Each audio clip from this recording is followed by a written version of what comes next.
How would you like a 15% discount to my daily email, the stack of stuff, the show notes, discounts to the conference, all of that? All you need to do is text the word show to 33777. You'll get the annual subscription with a 15% discount to my daily email. You'll get the stack of stuff, the links to the show notes, discounts to the conference, and so much more.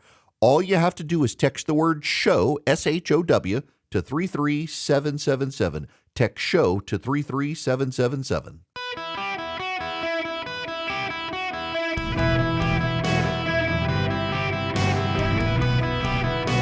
Welcome to the Eric Erickson Show podcast, Hour 3.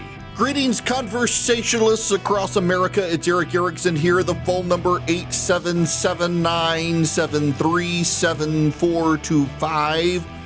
It appears that the Falcons quarterback might be out the rest of the season with a partially torn ACL. You got Aaron Rodgers out at the Steelers with a fracture in his left hand, though it may be minor, it may be workable. And you got Brock Purdy back with the San Francisco 49ers. Boy, what a treat to see him back. Football in America is a wonderful time of year. I know it needs to go away for a while so they can rest, recover, and come back next year, but I miss it when it's gone. Some of you who are new to the program, we got a lot of listeners now around the country. You may not know that I was an elected Republican.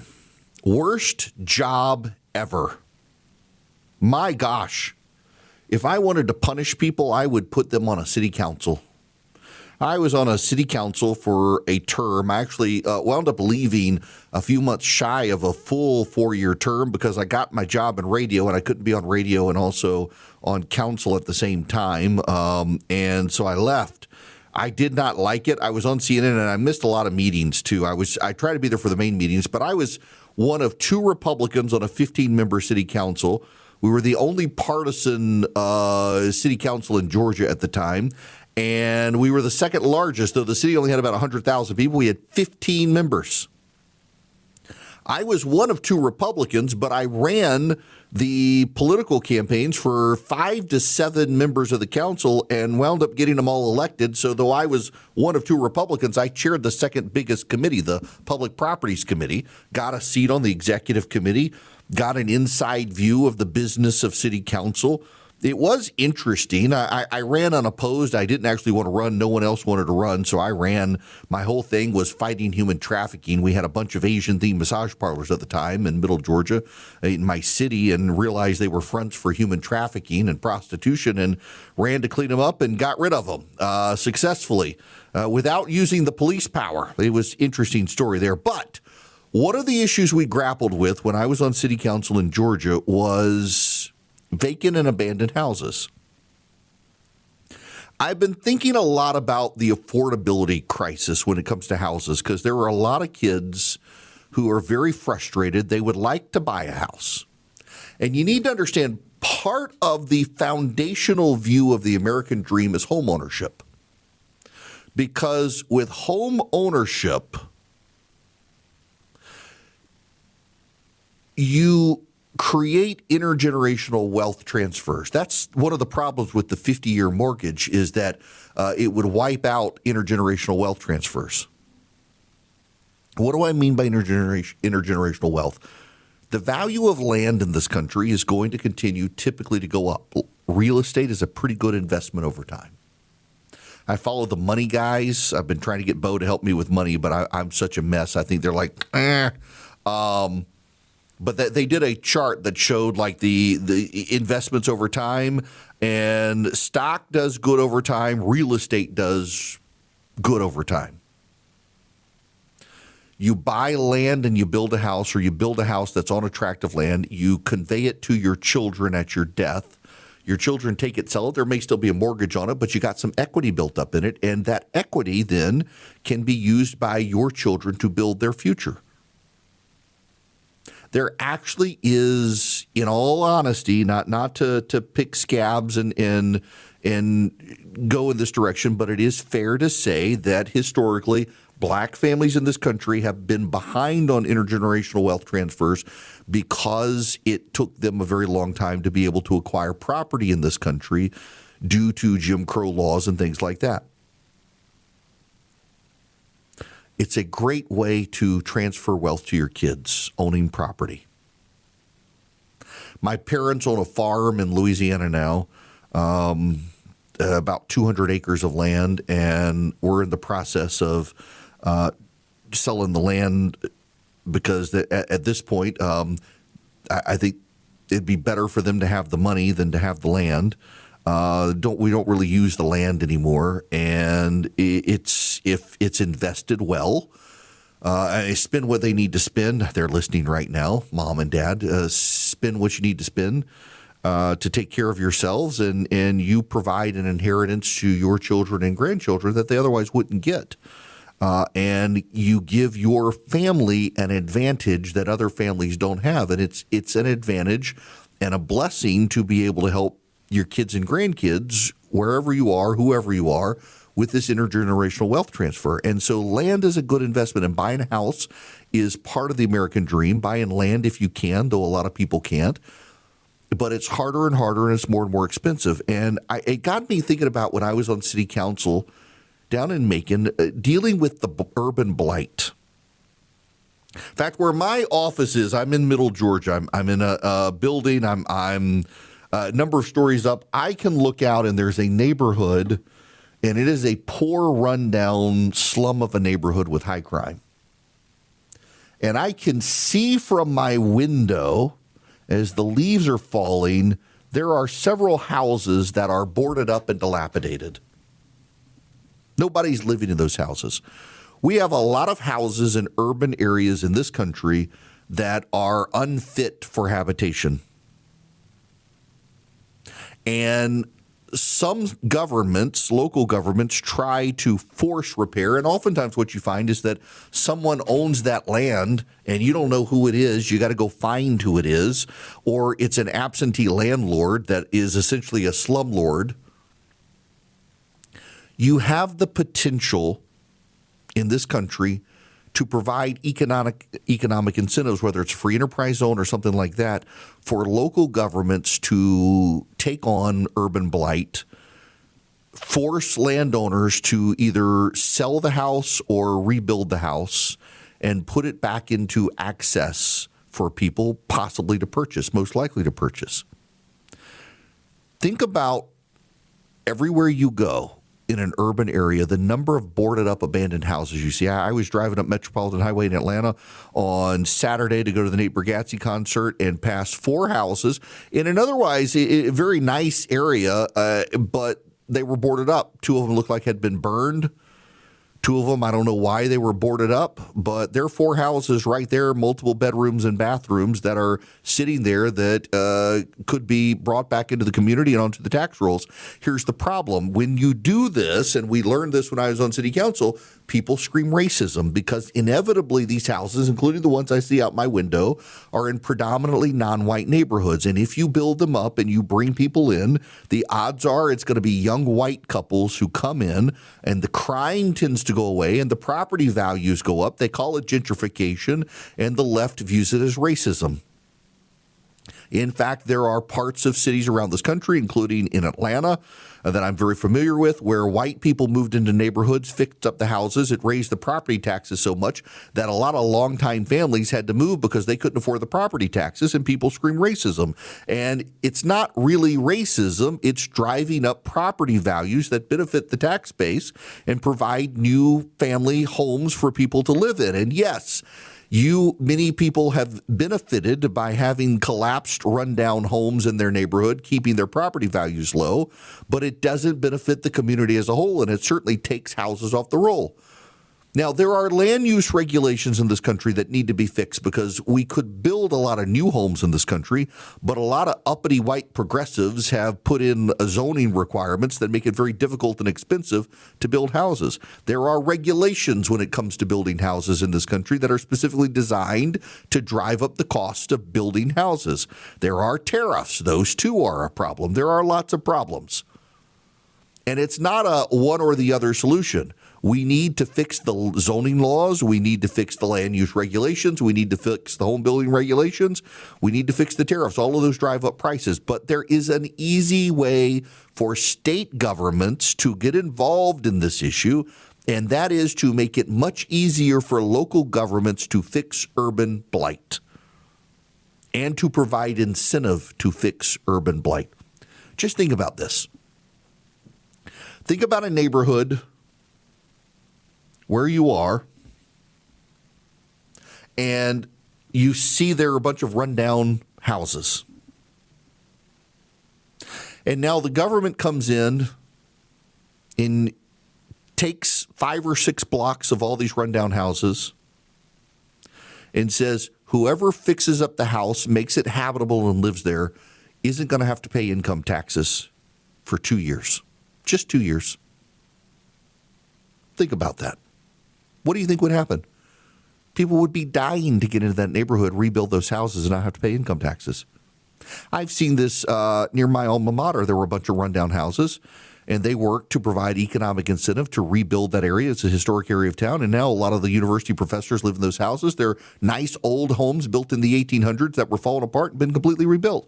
A buddy of mine, the guy who one day is going to build my house for me, is texting me. He says, everyone focuses on material costs and labor shortages, and those are real, but the biggest driver right now is the explosion of soft costs and regulations.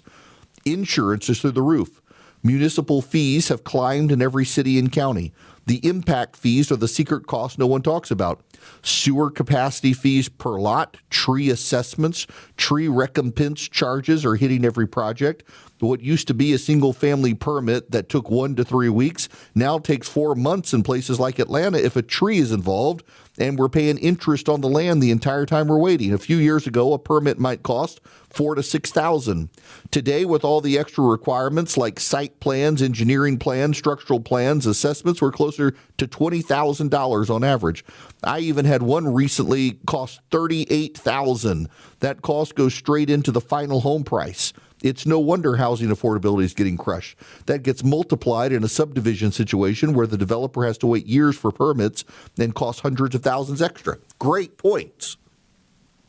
We got to deal with the regulatory costs. Yeah, in Atlanta now, if you want to cut down a tree, it's called the city within the trees. If you ever landed in Atlanta, it looks like you're landed in a forest. They love their trees, and I don't blame them. But in Atlanta now, if a developer wants to build a house and there's a tree involved, it's not just the regulations to replace the tree. You've got all the NIMBYs out there who show up at the city council to protest you cutting down the tree, and it drives up your cost. A bunch of other people have decided it's their business what you do with your business and with your plot of land.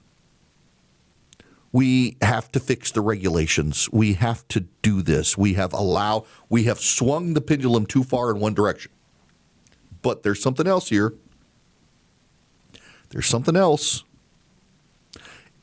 We got a lot of abandoned houses in a lot of neighborhoods, and we could rebuild those houses, provide economic incentive to rebuild those houses, and that would provide, look, I'm looking at 3 houses out my window that are boarded up and abandoned, that have been there for years, that could be rebuilt and put back onto the market. But there would be screams of racism because it's a historically black neighborhood, and rebuilding those houses and finding the people who'd move in would more likely than not be white. And it would raise property values as you got rid of the abandoned houses and those houses got fixed up. It would raise the cost. It would chase out the crime. But people would scream racism. We have allowed victimization to run rampant in our policies such that, insurance is up and regulation is up. You can't cut down a tree without getting a bureaucrat involved. We've made it really, really difficult to advance the American dream, and too often it's the ne'er-do-wells. We got to stop listening to them. We got to get back to allow people to build houses, and one of the ways to do it is to incentivize state government, incentivizing local governments to tear down the blight and rebuild the new. Guys, if you struggle to come up with gifts for family members, I got a suggestion for you, the Cove Pure. I love mine. I wasn't sure I would like it as much as I do, and I really, really, really do. What is a Cove Pure? Well, it's an water filtration system. It's on the countertop. You can get cold water. You can get hot water. It even has a bottle button, so you can get the warm bottle perfect for formula for your baby at night. It's really easy. It's so convenient. I use it all the time in my office. You will love it. It sits on the countertop. It uses reverse osmosis. It gets rid of like pharmaceuticals, fluoride, lead, arsenic. It's the purest water you can get. It tastes fantastic. If you're looking for a great gift for your loved ones or for yourself that they're actually going to use the Cove Pure. I partnered with them. They're giving you a $250 holiday discount with my link, covepure.com/Eric. That's COVEPURE.com/Eric, ERICK. You get $250 off, covepure.com/Eric. The sale is going to end, so take advantage of this $250 holiday discount, covepure.com/Eric. Hello and welcome. It is Eric Erickson here, 877-973-7425. Let's go to Pat from St. Cloud, Florida. Welcome to the show. How are you? Oh, Eric, I'm great, thank you. I walk around my house and I talk to you all day long when you're on the radio. People think I'm a little wacky, but I'm telling you 100% I agree with everything that you say, my friend. Thank you very much. Absolutely. I just think they need to have you on longer. Few questions. I voted for Trump. I do like Trump. I do see there's things about him I don't like, and that is one thing I really like about what you say. But I don't understand this tax on Social Security for seniors. The other thing is that everything I'm hearing about this refund for this $2,000, if in fact it happens, is that it's going to be for working families. So does that leave Social Security people out of it? And thirdly, I really don't agree with the $10,000 that he gave to air traffic control and TSA. They will get their back pay once they start paying them. Is that correct? Yes, they will. Okay, so they'll be getting all that overtime money. Now, if he wanted to say a special thank you and do like $3,000, that I think would have been easier to swallow than $10,000 if, in fact, he did start paying them. I heard that he did. But as a working woman, if I had to pay child care and I wasn't getting a paycheck, I'm going to have to make a decision. Maybe I need to stay home and save the child care so I can buy groceries. Right. The Social Security tax thing, it sounds to me that that's only going to benefit people that are still filing income tax. It doesn't benefit regular people that are on Social Security. Pat, I think you're right, and also I got to say, and I got to let you go there. And thanks for listening. That on the issue of the stimulus check, and really it's a tariff rebate. I think they're calling it. The Secretary of Treasury is right. It's going to take an act of Congress to do. The president can't just do that. Congress has to authorize it if he wants to do it, and he said it's going to be a check. There is some concern about it possibly being inflationary. The argument on the one side is that, well, it's already money that's come out of the economy. It's going back in. It's not new money. The other is you flood $2,000 into the economy, people start buying stuff, it drives up prices. So I don't know that Congress is going to do this. Maybe they will. I agree with you, though, on paying the people who worked. I don't know that we need to get into paying those sorts of bonuses. Now, I got to tell you about Swiss America. They've been warning people about gold prices for a while.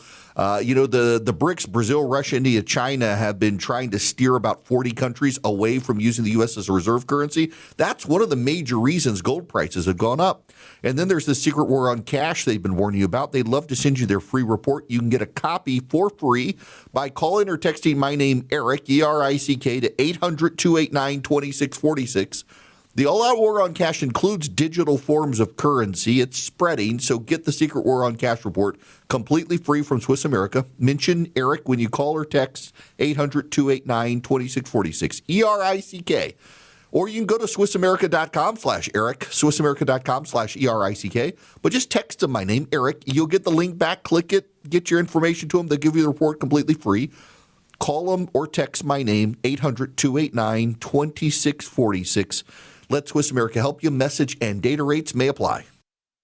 Ladies and gentlemen, welcome. It's Eric Erickson, 877-973-7425. Should you wish to be on the program, Thomas Matthew Crooks, that would be the attempted assassin of Donald Trump in Butler, Pennsylvania. It turns out the Biden team botched the investigation, and we now know he used they, them pronouns and was into furries, much like Tyler Robinson, Charlie Kirk's assassin. I'm going to get to that story. Stick around for it, but I want to go on and take a phone call about the supportability issue before we move there. So stand by. But first, Omega, welcome to the show. How are you?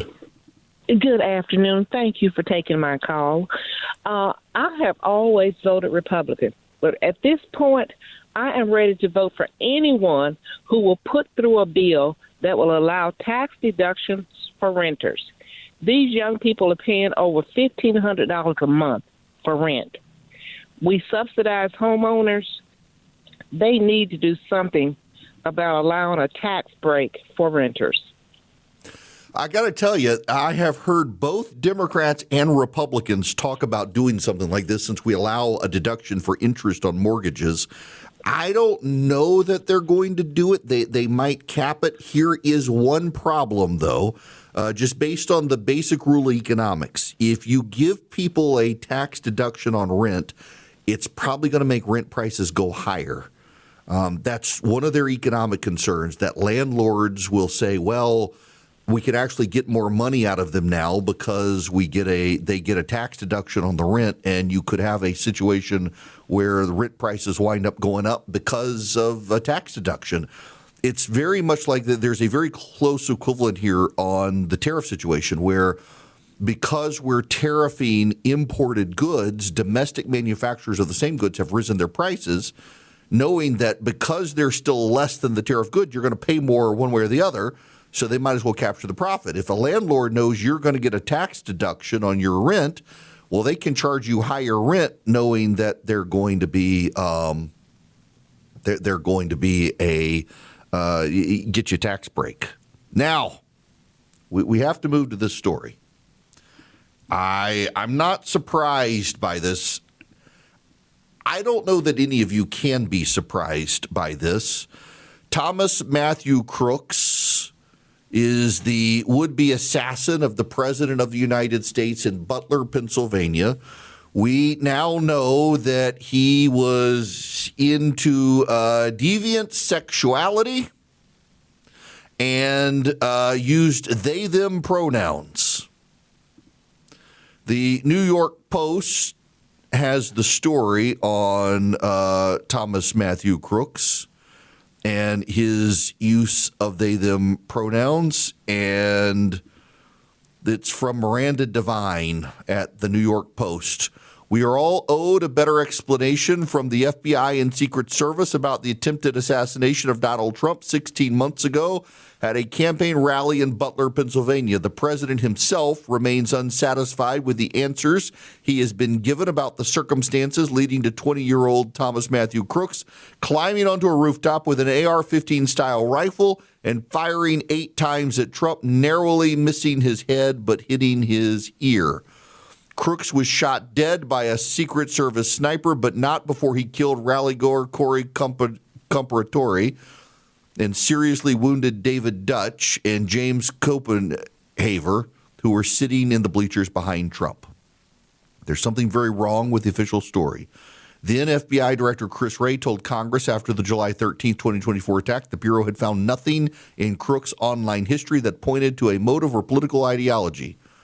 A week later, Wray's deputy, Paul Abadi, told Congress that comments posted on one of Crooks' social media accounts appear to reflect anti-Semitic and anti-immigration themes, to espouse political violence, and are described as extreme in nature.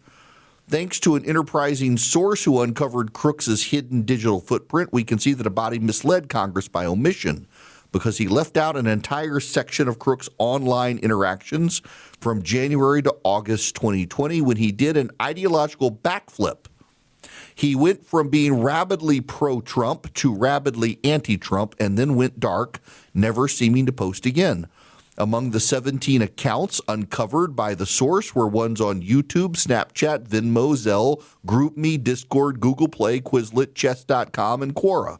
The online interactions from when Crooks was aged 15 to 17 give us a better understanding of his evolution into an assassin and invite more questions about what or who reversed his ideology. The danger Crooks posed was visible for years in public online spaces, says the source. His radicalization, violent rhetoric, and obsession with political violence were all documented under his real name. The official narrative claimed he acted alone and without clear motive, ideology, or digital footprint. Yet the source found reams of information that show Crooks was not simply some unknowable lone actor. He left a digital trail of violent threats, extremist ideology, and admiration for mass violence.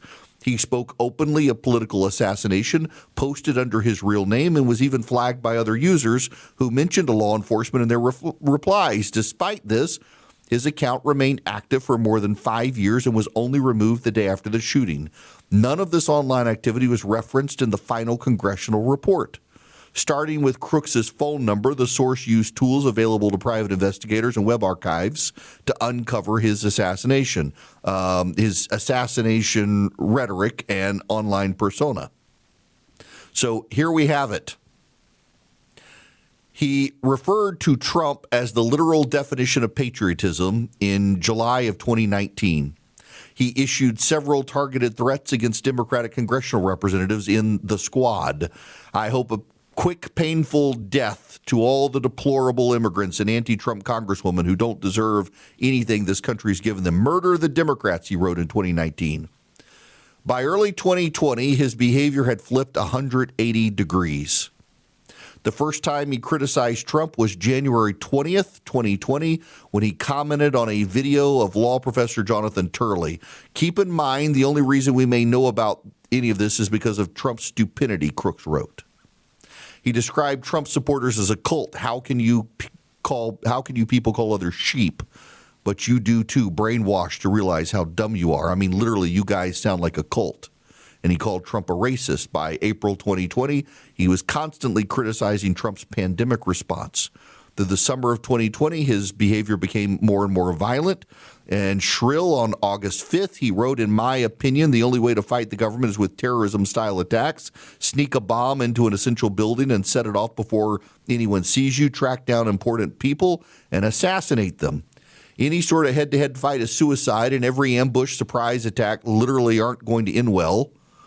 Among the 17 accounts uncovered, only one, a PayPal account, was operated under an alias, Ron Swanson, of course, the former FBI agent, chief of investigation in the state of Nevada during the 2017 Las Vegas mass shooting, and also, of course, Rod Swanson. I'm sorry, I said Ron. He went by Rod Swanson. Rod, not Ron. Rod was the former FBI agent investigating the Nevada mass shooting. And then, of course, he descends. He descends into they, them pronoun choices. He descends into furryism. He descends into sexual fetishes. He starts going on a website called DeviantArt. It seems like during COVID lockdowns, the kid became radicalized online all the time. And more, the stories, the patterns that play out on this stuff is kind of wild. This kid, more and more, became a Maoist. He started quoting the phrase, political power comes from the barrel of a gun. He started expressing sympathies for transgenderism. It's like Tyler Robinson. By this time next week, Candace Owens will suggest it was the Jews, of course. Now that we know the kid was a they-them furry advocate, Candace Owens will say it was the Jews. It's very interesting that this information didn't come out from the FBI. It's very interesting. They seem to have just shut down the investigation. And my suspicion, I can't prove it, my suspicion, given the sympathies of the Biden administration, where that was, is the moment they found out he used they, them pronouns and liked furries, they're like, we can't touch this. We don't want to make the trans community look bad. We got enough shooters in the trans community already. So we got Tyler Robinson, they, them, fetish. We've got the shooter of the kids at the church in Minnesota, trans. Now we got Thomas Matthew Crooks, trans furry fetishes. You know, the issue here really isn't about the trans community per se. It's about so many of the people who go down these rabbit holes all end at the same violent place. The deviancies spill out in more ways than one. And again, I don't think it's a coincidence that the Biden administration clearly got to this point in the trail of Thomas Matthew Crooks. They're like, we can't say this stuff publicly. We can't acknowledge he was trans, identifying or use they them pronouns, or was a furry. We can't say this. It would blight an entire community of people. The Biden administration, the left in general, is so worried about any blowback towards transgenderism that they're willing to cover stories up. They're willing to block information. I got to tell you guys, I think we're going to find out even more. You got the nut job who tried to kill Trump down in Florida, who now tried to commit suicide, who himself had all sorts of mental issues. This kid clearly had mental issues. You don't go try to assassinate the president of the United States unless you've got mental issues, you've been radicalized, and this kid was both mental issues and radicalized. It's coming out now in the New York Post. I bet you're not going to hear much about it on CNN or MSNBC. I bet you're not going to hear much about it on ABC or CBS or NBC. You're not going to read about it in the New York Times or the Washington Post or USA Today. Same thing with the Hunter Biden laptop. It was the New York Post that broke the story. And the left circled the wagon and said, we can't get this story out there. It'll make Biden look bad. In the same way, they can't get the story out there. It'll make the trans community look bad.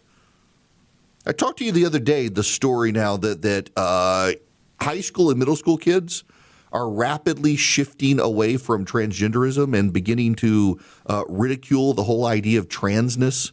We've seen such a rapid decline in kids identifying as trans in this country that you can only conclude it's been a social contagion. It's been a social issue.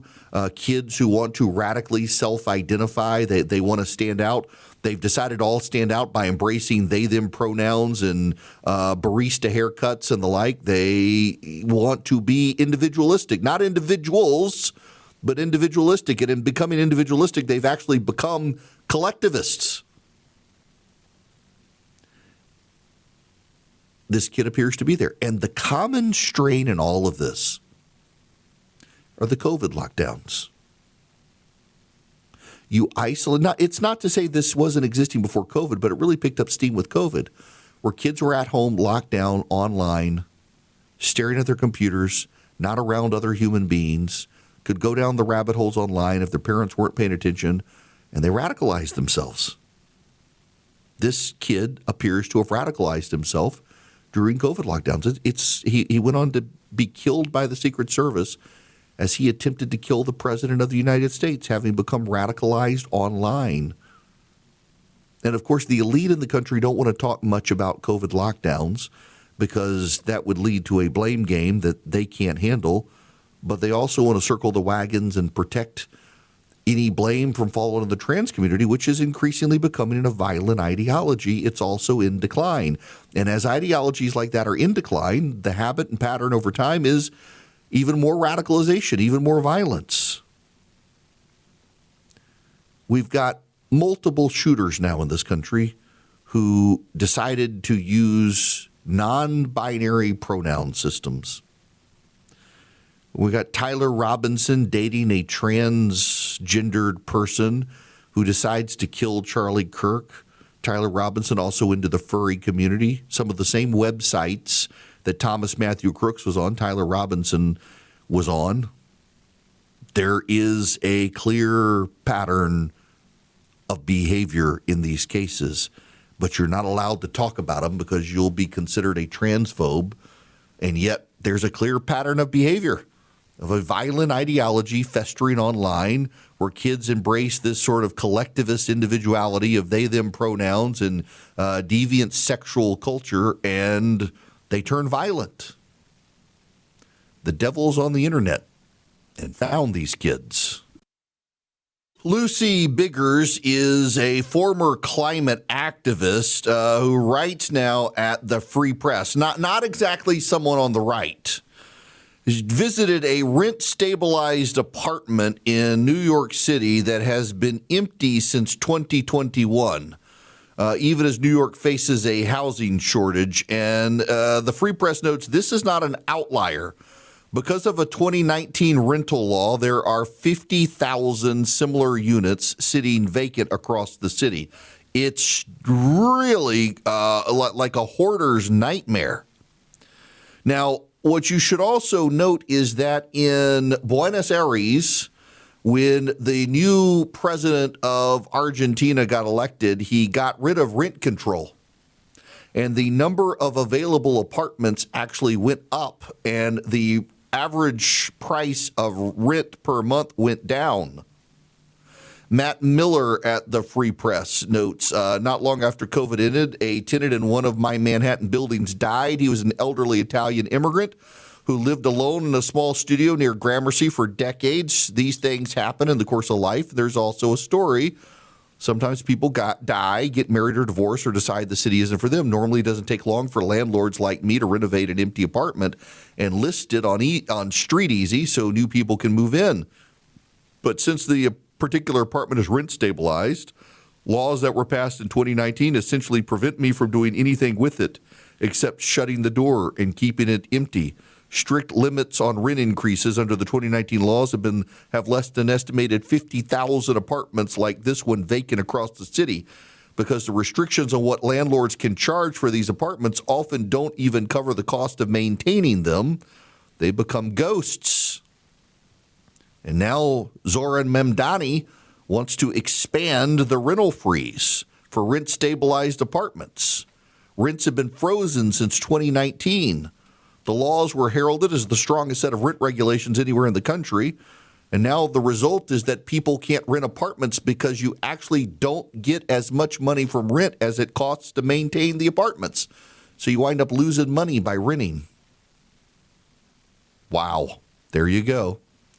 All right, let me tell you about Vision Computer. You don't want to lose money in your business when your computers go down or when your employees don't know how to use the computers. If you go to Vision Computers and you call them at 404-COMPUTE or go to visioncomputers.com, they can take over management of your IT services so your employees can be really, really good at their jobs, and Vision can be really, really good at keeping their computers up and going. And instead of dealing with AI chatbots and emailed tickets, with Vision Computers, all your employees get a phone number they can call. And in 15 seconds or less, they get some human being on the phone who answers their questions faster than a Google search. They can even remote into the computers. They can help you with email, printer support, you name it. You can offload the burdens of IT to Vision Computers, and they save you money and keep you more productive so you make money. Call them at 404-COMPUTER. Go to visioncomputers.com. Anybody nationwide, any company nationwide can take advantage of this. You can do it for yourself.